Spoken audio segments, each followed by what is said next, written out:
My family used me for money, so I left it all to charity. You know that moment when you realize your entire life has been built on a lie, when everything you thought you knew about the people closest to you crumbles in an instant. I'm talking about that soul-crushing revelation that hits you like a freight train, leaving you gasping for air and questioning every single relationship you've ever had. Well, I lived through that moment 3 years ago, and what I discovered about my own family still haunts me to this day. My name is Sarah, and for 34 years, I believed I was the lucky one, the golden child, the success story that every family dreams of having. I had built a tech company from nothing more than an idea scribbled on a napkin in my college dorm room, and by the time I turned 30, that little napkin sketch had transformed into a multi-million-dollar empire. Everyone around me called it the American dream, and honestly, I thought they were right. But here's what I didn't realize until it was almost too late. Sometimes, the people who smile the brightest at your success are the ones sharpening their knives behind your back. It all started innocently enough. I remember being 8 years old, sitting at our kitchen table in suburban Denver, watching my mom struggle to pay the electric bill. Dad had been laid off from the construction company, where he'd worked for 15 years, and money was tighter than bark on a tree. I made a promise to myself that night, clutching my worn-out teddy bear and listening to my parents argue in hushed whispers about mortgage payments. I swore I'd make enough money to take care of everyone I loved, to make sure we'd never have to choose between keeping the lights on and putting food on the table. That promise became my driving force. Every late night studying, every weekend spent coding instead of hanging out with friends, every sacrifice I made throughout my 20s, it all traced back to that 8-year-old girl who just wanted to save her family from financial worry. And for a while, it seemed like I was succeeding beyond my wildest dreams. When my company, TechFlow Solutions, went public in 2019, I became what the business magazines called an overnight millionaire. Overnight. That's laughable when you consider the 15 years of 18-hour days, failed prototypes, and ramen noodles for dinner that led to that moment. But I wasn't bitter about the characterization because I was too busy being grateful. Grateful that I could finally keep that childhood promise. The first thing I did with my newfound wealth was buy my parents a house. Not just any house, a beautiful 4-bedroom colonial in one of Denver's most exclusive neighborhoods. I'll never forget the look on my mother's face when I handed her the keys. She cried, and I cried, and for a moment, everything felt perfect. This was what success was supposed to feel like. Then came my brother Jake's dream restaurant. He'd always wanted to be a chef, but life had gotten in the way. Marriage, kids, a safe but soul-crushing job at an insurance company. When he approached me with his business plan, his eyes lit up like a kid on Christmas morning. How could I say no? I wrote him a check for $200,000 without hesitation. Family first, right? My sister Emma needed help with her daughter's college tuition. My cousin Mike wanted to start a landscaping business.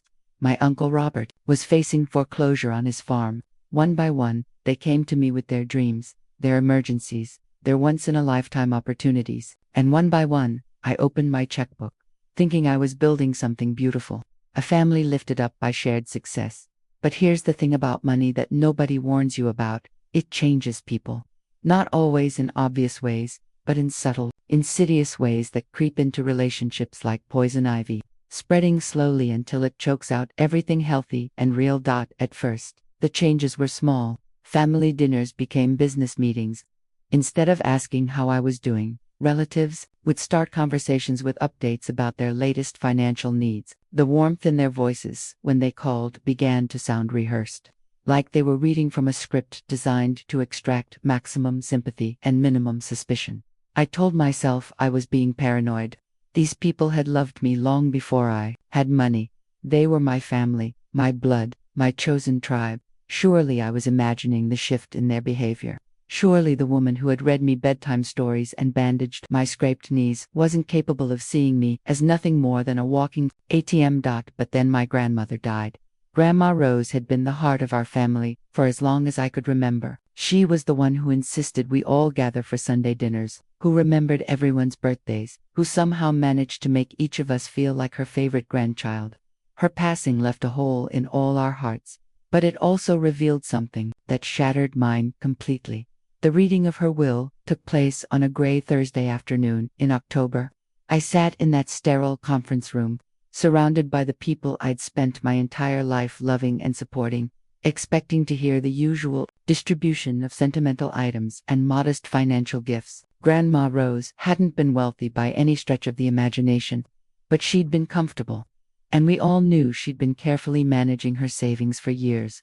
What I didn't expect was to hear my name attached to the bulk of her estate.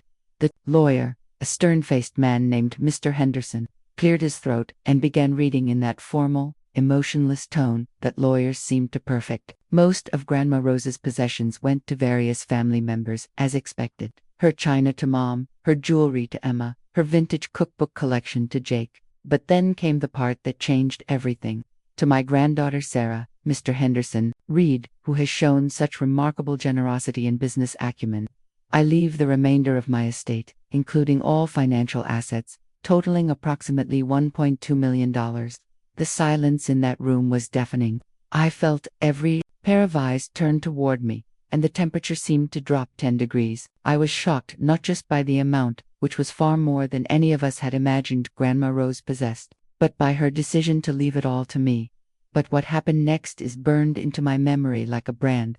Instead of congratulations, or expressions of how proud Grandma Rose must have been of my success, I heard something that made my blood run cold. Well, my mother said, her voice tight with forced cheerfulness, I guess this means you can finally pay us back for all the family support over the years. Pay them back. As if every check I'd written, every bill I'd covered, every dream I'd funded had been loans rather than gifts. As if my success had created some kind of debt to the very people I'd been trying to help. My Uncle Robert nodded enthusiastically. Rose always said Sarah would take care of the family. This just makes it official. Take care of the family. The phrase hit me like a slap across the face. Not Sarah is successful or Sarah is generous. Not we're proud of what she's accomplished. Just Sarah will take care of us. As if that was my sole purpose in their lives, as if I existed solely to be their financial safety net. I sat there, stunned into silence, as they began discussing how this inheritance could solve various family financial problems. Jake mentioned expanding his restaurant. Emma talked about buying a bigger house.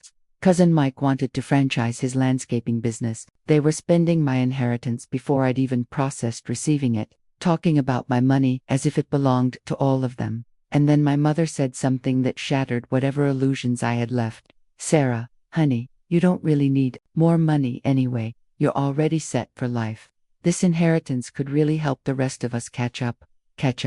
As if life was some kind of race where everyone deserved to finish with the same prize, regardless of the work they'd put in, or the risks they'd taken. As if my 15 years of sacrifice had been some kind of unfair head start rather than the result of choices and commitment. That night, I went home to my empty apartment, the same modest 2-bedroom place I'd lived in since before my company went public, because I'd been too busy taking care of everyone else to worry about upgrading my own life, and I cried. I cried for the family I thought I had, for the relationships I believed were based on love rather than financial opportunity, and for the naive woman I'd been who thought money would bring us closer together rather than tear us apart. But as I sat there in my living room, surrounded by photos of family vacations I'd paid for and memories of celebrations I'd funded, something else began to grow alongside my grief. Anger, pure, righteous anger at being reduced to nothing more than a bank account with legs. I started thinking about all the times over the past few years when family members had called me, really thinking about it, analyzing those conversations with the clarity that only comes from having your blinders ripped away. When was the last time someone had called just to see how I was doing? When was the last time someone had asked about my life, my feelings, my dreams for the future that didn't involve writing checks? I couldn't remember. Every conversation had been transactional. Every family gathering had included some mention of money, some subtle or not so subtle hint about financial needs or opportunities. I'd been so focused on being the provider, the savior, the solution to everyone's problems, that I'd failed to notice I'd become nothing more than that in their eyes. The breaking point came 2 weeks later at what was supposed to be a family dinner to remember Grandma Rose. I arrived at my parents' house, the house I'd bought for them, expecting comfort, shared memories, and mutual support in our grief. Instead, I walked into what felt like a board meeting they had prepared. That's what made it so much worse. This wasn't a spontaneous conversation or an awkward moment of poor timing. They had planned this intervention, this family summit designed to secure their financial futures using my inheritance as collateral. My mother had made a spreadsheet, an actual, printed spreadsheet with everyone's names, their financial needs, and proposed amounts from Sarah's inheritance, as if I wasn't even there. As if I was some kind of trust fund they were administrating rather than a person with agency and feelings. We thought it would be helpful to organize everything, Mom said, sliding the paper across the dining room table toward me, so you can see how the money could best help the whole family. I stared at that spreadsheet, my vision blurring with tears of rage and heartbreak. Jake needed $50,000 for restaurant equipment. Emma wanted $40,000 for a down payment on a bigger house. Uncle Robert needed $30,000 to save his farm. Cousin Mike wanted $60,000 to expand his business. The list went on and on, adding up to almost the entire inheritance. At the bottom of the page, in my mother's careful handwriting, was a note, remaining balance, $47,000 for Sarah's discretionary use of my own inheritance, from my own grandmother. This is insane, I whispered, my voice barely audible. What's insane about helping family? My father asked, his tone defensive. Rose left you that money because she knew you'd do the right thing with it. The right thing, as if keeping money that my grandmother had deliberately left to me was somehow wrong, as if honoring her wishes and her decision was selfish rather than respectful. That's when something inside me snapped. All the years of being the responsible one, the successful one, the one everyone turned to when they needed something, it all crystallized into a moment of perfect clarity. Get out, I said, standing up from the table. Sarah, honey, let's talk about this rationally, my mother began. I said get out. My voice was stronger now, powered by years of suppressed resentment and fresh betrayal. This is my house. The one I bought you, and I want you all to leave, now. The shocked silence that followed was broken by my brother Jake's bitter laugh. Real nice, Sarah. Show your true colors now that you're rich. Guess money really does change people. The irony of that statement hit me like a physical blow. Money had changed people, just not me. It had changed them from loving family members into calculating opportunists who saw me as a resource to be managed rather than a person to be loved. After they left, I sat alone in that big, beautiful house I'd bought out of love and generosity, and I made a decision that would alter the course of my life forever. I pulled out my laptop and began researching charitable organizations, not because I was trying to spite my family, but because I was trying to save what was left of my soul. Over the next several weeks, I had conversations with representatives from various charities. I spoke with organizations that provided scholarships to first-generation college students, nonprofits that helped families facing foreclosure, foundations that supported women entrepreneurs, and groups that assisted military veterans transitioning to civilian careers. What struck me most about these conversations was how different they felt from my recent interactions with family. These people were grateful, but they didn't treat me like a walking checkbook. They were interested in my story, my motivations, my values. They saw me as a person first and a potential donor second. I thought about Grandma Rose during those weeks, really thought about her, not just her death and the inheritance, but who she had been in life. She had volunteered at a homeless shelter for 20 years. She had tutored children at the local elementary school. Well into her 70s, she had donated anonymously to families in need, never seeking recognition or praise. Maybe she had left me that money not because she expected me to distribute it among family members who already had my support, but because she trusted me to use it in a way that would honor her values and her legacy. The more I considered this possibility, the clearer my path became. I decided to split the inheritance among 4 organizations. $300,000 went to a scholarship fund for students from low-income families pursuing careers in technology. $300,000 went to a nonprofit that provided microloans to women starting small businesses. $1,000 went to a foundation that helped military families with housing expenses. And the remaining $300,000 went to establish the Rose Martinez Memorial Fund, named after my grandmother, to provide emergency financial assistance to families facing unexpected hardships. But here's where the story gets really interesting. I didn't tell my family what I'd done. Not right away. For months, they continued to call, continued to ask about our inheritance, continued to make plans based on money they had never earned and were never entitled to. Their persistence was almost impressive in its shamelessness. Jake sent me restaurant supply catalogs with items circled and prices highlighted. Emma forwarded me real estate listings with notes about how perfect each house would be for her family. Uncle Robert sent me threatening letters from his mortgage company, as if his financial irresponsibility was somehow my emergency. And through it all, I said nothing. I let them assume I was still considering their requests, still weighing their needs against my own selfish desires. I think part of me was hoping that someone, anyone, would call just to check on me, just to ask how I was handling the loss of Grandma Rose, just to treat me like a grieving granddaughter rather than a reluctant bank. But that call never came. The truth finally came out 6 months later. In the most dramatic way possible. Jake had been telling people around town that he was about to receive a major investment from his successful sister. He'd been using this imaginary windfall to secure equipment leases and make promises to potential investors. When his business partner demanded proof of the incoming funds, Jake called me in a panic. "Sarah, I need the restaurant money now," he said without even saying hello. "I've got people asking questions, and I need to show them something concrete." "What restaurant money?" I asked, though I knew exactly what he meant. "Don't play games with me. The money from Rose's inheritance, the $50,000 we discussed, I need it transferred today." That's when I told him, calmly, quietly, without drama or fanfare. "Jake, there is no restaurant money. I donated the entire inheritance to charity 6 months ago." The silence on the other end of the phone was so long, I thought the call had dropped. When he finally spoke, his voice was barely controlled rage. "You did what?" "I donated it to charity. All of it. It's gone." What followed was a conversation I wouldn't wish on my worst enemy. Jake screamed at me, called me selfish, accused me of destroying his dreams and ruining his life. He said I had betrayed the family, betrayed Grandma Rose's memory, betrayed everything we were supposed to mean to each other. But here's what really broke my heart. Not once in that entire tirade did he apologize for taking my inheritance for granted. Not once did he acknowledge that the money had never been his to plan with. Not once did he seem to consider that maybe, just maybe, I had the right to honor my grandmother's wishes in my own way. Within hours, my phone was ringing nonstop. Word had spread through the family network faster than wildfire, and everyone wanted to share their outrage. My mother was crying, asking how I could be so cruel to people who loved me. My father was coldly furious, saying I'd shown my true character, at last.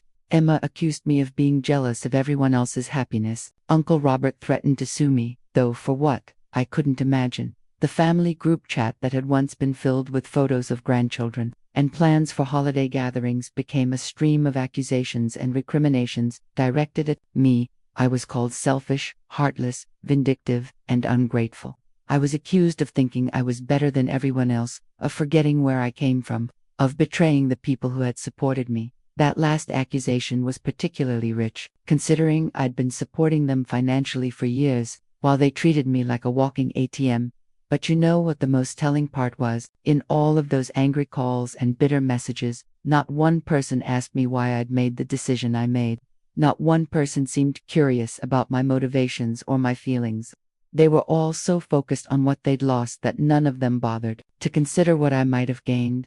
And I had gained something. For the first time in years, I felt like I had agency over my own life and my own money. For the first time since my company went public, I felt like I was using my resources in a way that aligned with my values rather than simply responding to other people's demands and expectations. The charities I donated to sent me updates about how the money was being used. I received letters from scholarship recipients, photos of the small businesses that had been launched with microloans, and stories of families who had been helped through temporary hardship by the Rose Martinez Memorial Fund. These updates filled me with a warmth and satisfaction that writing checks for my family's wants and perceived needs never had, but the personal cost was devastating. Within 6 months of my announcement, I had gone from being the golden child to being completely estranged from almost everyone I'd grown up loving. Family gatherings happened without me. Holiday plans were made without my input. The people who had once fought over who got to sit next to me at dinner now spoke about me as if I were a cautionary tale about how money corrupts even good people. The isolation was crushing. I'd lost my grandmother, the one person in the family who had seemed to love me unconditionally. and now I'd lost everyone else too. There were nights when I questioned my decision, when I wondered if I should have just given them what they wanted in order to preserve the relationships. But then I would remember that spreadsheet. I would remember the casual way they had divided up my inheritance without including me in the conversation. I would remember the years of phone calls that were really just solicitations, and family dinners that were really just funding meetings. Had I ever really had those relationships to lose, or had I been mourning the death of something that had never truly existed? The answer came in an unexpected way. About a year after I'd donated the inheritance, I was having coffee at a little cafe near my office when I overheard a conversation at the next table. Two women were discussing someone they both knew, and one of them was saying, "She thinks she's so generous, but really she just uses her money to control people. The minute you don't do what she wants, the money disappears." The words hit me like a lightning bolt, not because they reminded me of my family's accusations against me, but because they reminded me of something I'd never considered about my own behavior. Had I been using money to control my relationships, not intentionally, not maliciously, but had my constant generosity created a dynamic where people felt obligated to maintain my approval in order to maintain my financial support? Had I been so focused on being the provider that I'd inadvertently created a family of dependents rather than equals? The more I thought about it, the more I realized that the dysfunction in my family relationships hadn't started when I donated my inheritance. It had started years earlier, when I'd first begun solving everyone's problems with checks. Instead of encouraging them to solve their own problems with effort and creativity, I'd thought I was being loving and generous, but maybe I'd actually been enabling and controlling. Maybe my family's sense of entitlement hadn't developed overnight, but had been carefully cultivated through years of my own behavior.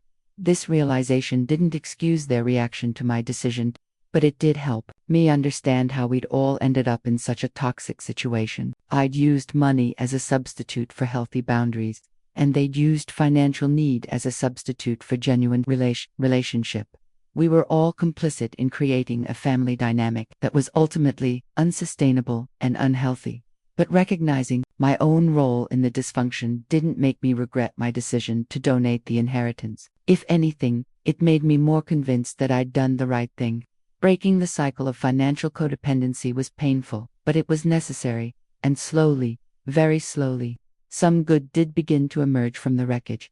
About 18 months after the Great Family Schism, I received an unexpected phone call from my cousin Lisa, Jake's wife. She was calling to apologize, not for her husband's behavior, but for her own silence during the whole ordeal.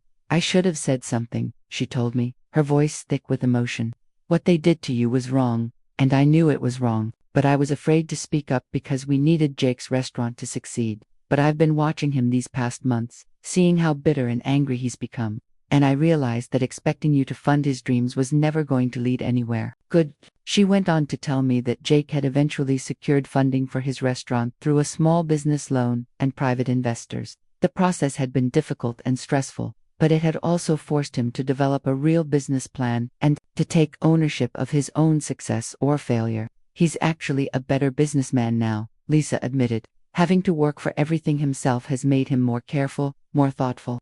I think getting that money from you would have actually hurt him in the long run." That conversation opened the door to a tentative reconciliation with Lisa and, eventually, with Jake himself. It took another year of careful, honest conversations, but we managed to rebuild a relationship based on mutual respect rather than financial dependency. Jake never apologized for the things he said to me during that horrible phone call, but he did acknowledge that he'd been wrong to assume my inheritance belonged to him. More importantly, he stopped asking me for money, and our conversations returned to topics like family news, his kids' activities, and shared memories. It wasn't the same relationship we'd had before, but it was healthier, more honest, more sustainable. The reconciliation with my parents took much longer and was far more complicated. My mother, in particular, struggled to understand why I'd chosen strangers over family. No matter how I tried to explain it, she couldn't seem to grasp that my decision had been about principle, not preference.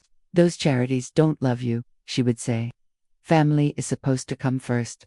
But what she couldn't or wouldn't acknowledge was that for years, I hadn't felt loved by my family so much as utilized by them. Her definition of family loyalty seemed to run in only one direction, from me to them. never the other way around. It took a medical crisis to finally break through the wall of resentment and misunderstanding between us two. Years after the inheritance debacle, my father had a heart attack. Not a mild one, either. He was in the ICU for a week, and the doctors weren't sure he was going to make it. I dropped everything and rushed to the hospital. Not because I thought it would repair our relationship, but because despite everything that had happened, I still loved him. I spent those terrifying days in the hospital waiting room alongside my mother, my siblings, and various other relatives who had barely spoken to me in months. The crisis stripped away all the pretense and anger, leaving us with the raw reality of potentially losing someone we all loved. Regardless of our conflicts, and in that sterile, fluorescent-lit waiting room, something shifted.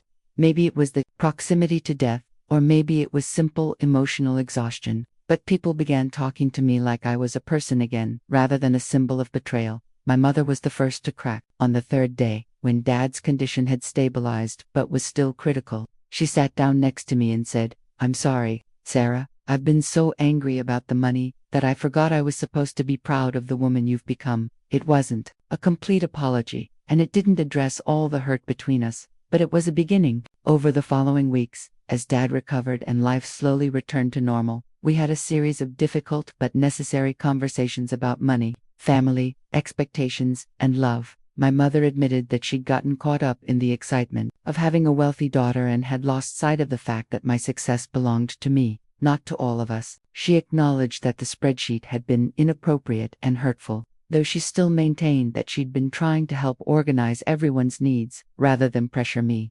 I admitted that I probably should have communicated my feelings earlier, before resentment built up to the point where I felt I had no choice but to make a dramatic gesture. I also acknowledged that my pattern of solving problems with money had contributed to the unhealthy dynamic in our relationships. It wasn't a perfect reconciliation, but it was real progress. We established new boundaries around money and began rebuilding our relationship on a foundation of mutual respect rather than financial interdependence. My father, for his part, surprised me by being the most understanding of anyone in the family. Once he was well enough to have serious conversations, he told me that he'd always worried about the effect my generosity was having on everyone else's work ethic and self-reliance. "I was proud of you for working so hard and being so successful," he said, "but I was also concerned that we were all getting too comfortable letting you solve our problems. Maybe what you did with that inheritance was exactly what we all needed, even if we didn't want to admit it." His words meant more to me than I can adequately express. For the first time since this whole ordeal began, I felt like someone in my family understood not just what I'd done, but why I'd done it. Not everyone came around, of course. Emma remained bitter and distant, convinced that I'd robbed her daughter of educational opportunities out of spite. Uncle Robert never spoke to me again, and I heard through other family members that he blamed me for losing his farm, even though his financial problems had predated my inheritance by years. But the people who mattered most, my parents and my brother, eventually found their way back to treating me like family instead of like a bank. And the people who couldn't or wouldn't make that adjustment revealed themselves to be relationships that had been built on false foundations all along. Looking back now, 3 years after that life-changing day in the lawyer's office, I can honestly say that donating my grandmother's inheritance was one of the best decisions I've ever made, not because I wanted to hurt my family, and not because I didn't love them, but because it forced all of us to confront the unhealthy patterns that had been poisoning our relationships for years. The money I donated has continued to make a difference, in ways that writing checks for family wants never could have. The scholarship fund has helped dozens of first-generation college students pursue careers in technology. The microloan program has enabled hundreds of women to start their own businesses. The Rose Martinez Memorial Fund has provided emergency assistance to thousands of families facing temporary hardship. And perhaps most importantly, it has allowed me to honor my grandmother's memory in a way that reflects her values of service and generosity rather than family obligation and financial dependency. I still think about that 8-year-old girl who promised to take care of everyone she loved. In a way, I kept that promise, just not in the way I originally imagined. Sometimes taking care of people means not giving them what they want, but helping them discover what they're truly capable of achieving on their own. My family relationships today are smaller in number, but deeper in quality. I have genuine connections with the people who were able to separate my worth as a person from my value as a financial resource, and I've learned to build new relationships, romantic, professional, and platonic, that are based on mutual respect and shared interests, rather than what I can provide financially. The loneliness was hard, especially in those first months, after the great estrangement, but the freedom has been transformative. For the first time in years, I make decisions based on my own values and priorities, rather than other people's expectations and demands. I've started traveling, exploring hobbies I never had time for, and building a life that reflects who I am rather than who everyone else needs me to be. And you know what? I sleep better at night knowing that my money is helping people who truly need it rather than funding the wants of people who had simply gotten comfortable asking me to solve their problems. If you're watching this video and you recognize yourself in my story, whether you're the person everyone turns to for financial help, or you're someone who's gotten a little too comfortable letting others solve your problems, I want you to know that it's never too late to change the dynamic. It's never too late to establish healthy boundaries, to have honest conversations about expectations and entitlement, and to build relationships based on love and respect rather than financial convenience. The conversation might be difficult, and the adjustment period might be painful, but the alternative, continuing to enable unhealthy patterns that ultimately hurt everyone involved, is so much worse. I'd love to hear from you in the comments below. Have you ever found yourself in a similar situation? How did you handle it? What advice would you give to someone struggling with family financial expectations? And if this story resonated with you, please consider subscribing to this channel and sharing this video with someone who might need to hear it. Sometimes we all need permission to put our own values and well-being first, even when it disappoints people we love. Because here's what I learned from this whole experience. Real love doesn't come with price tags or expectations of financial support. Real love celebrates your success without calculating how it can benefit others. Real love sees you as a person first and a provider never. And that kind of love, the kind that exists without conditions or calculations, is worth more than any inheritance could ever be. Thank you for listening to my story. Until next time, remember that you are worth more than what you can provide for others, and you deserve relationships that value you for who you are, not what you can give.